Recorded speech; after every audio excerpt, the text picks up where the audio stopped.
shukaansiga xalaasha ah macnaheedu waxaan u fahmayaa guurdoonka xalaasha ah inuu yahay waxa weeye ka ku salaysan sharciga sharcigeenu marka hore si aan sina u imanin nin iyo gabadh kale ajnabi ah wuxuu u diiday istaawashadooda iyo wada hadalkoodaba waayo waa wadooyinka sinada waa la xidhay laakiin marka guur la doonayo inay sarkaanna waa la ogol yahay inay wada hadlaanna waa la ogol yahay labadaba fi xuduud waana xad baana taa u yaallo in gaarab uu ka arki karaa wejigiiyo gacmaha ah si uu qofkan quruxdiisa iyo jamaalkiisa u arko iyaduna way iska eegaysaa isaguna wuu iska eegayaa nebigaa sidaa faroo yidhi hallaa nadartahaa inantaad guursanaysa ma iska eegto waxaa la doonayaa laba qof oo isku qanca ma doonayno laba qof oo la isku qasbo ama la isu qariyo oo marka dambe soo kala booda waana labada qof ilaan midibaka kale dharkii uu gashanayo weeye ninku xaaska ayuu dhar u yahay asturaya iyaduna dhar asturaya u tahay qur-aankaa sheegay hunna libaasun lakum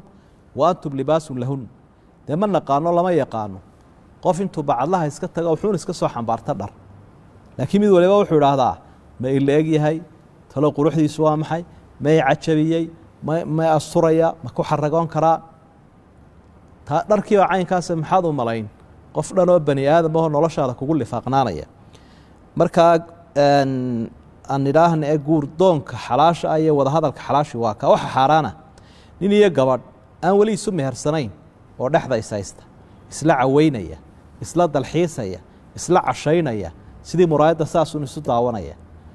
labadan qof waa bani aadam hamad bay leeyihin shaydaanna waa saddexaynaya muddo markay sidaa isugu warwareegaan waxaa ka soo baxaya uun dee su-aasha dambe waxa ku jiro sinadii haddii sinadaasi timaadda iyo ceebtaasina dee inantii mustaqbalkeedii baa ka xumaaday iyo inankiiba dembina way ku dhaceen ceebna way ku dhaceen warwarkuna wuu ka badanaya xayaatudana way ka xumaanaysa aqal iyo ubad iyo oori iyo oday intuba kharibme inantii aqal ma haysato ubad markaa aabbalana ma haysato oday masruufo oo saygeediina ma hayso cidlaa lagaga tegayaa idan markaa sababta uu sharcigu arrimaha albaabada xunxun u xidhay waa taa weeye su-aasha dambe waxay ahayd ama sagaalaad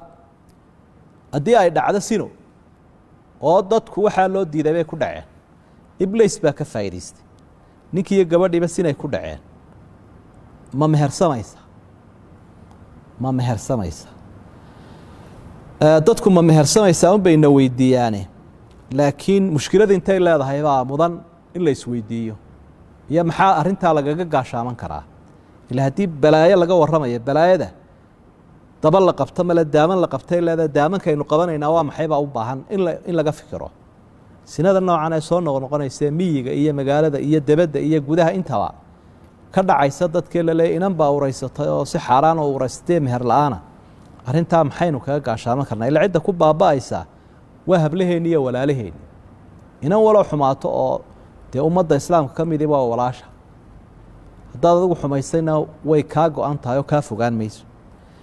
markaa maxaa laga hortagaadaasi aad bay muhiimtay waxaa lagaga hortegayaa sharciga oo lagu dhaqmo sharcigaa dawada ah dembiga dawadiisu iyo ka hortagiisu labadaba waa sharciga ka hortag waa sharciga oo la raaco dhibkaasi haddii uu dhacayna waa in ilaahay looga toobad keena subxaana wa tacaala oo albaabka toobaddu wuu furan yahay toobaddana waxaa ka mida inaanad waxaa dib u agmarin aad tidhaahda ilaahay oo mar dambe igu arki maysid halkaa ilaahay ballan la gasha subxaana wa tacaala culimada qayb ka mida waxay qabaan uurkaasi intuu jiro inaanay mehersamayn haddaanay uur leedahay dee cidday ku jirtaa ciddadeeda waxay ka baxaysaa markay umusho unbaa la meherin karaa qolyaha qaarkood waa banneeyaano waxay idhahdaan intay uur leedahay iyadoo markaduu uurku siniya waa la iska meherin karaa laakiin qowlkaa kalea daliilka u badan ilaahay baa wuxuu uhi wa ulaatu laxmaali ajalahunna an yadacna xamlahunna dumarka uurka leh waktiga ay cadadbaxayaan waa markay umulaan markaasumaana la meherin karaa wallahu aclam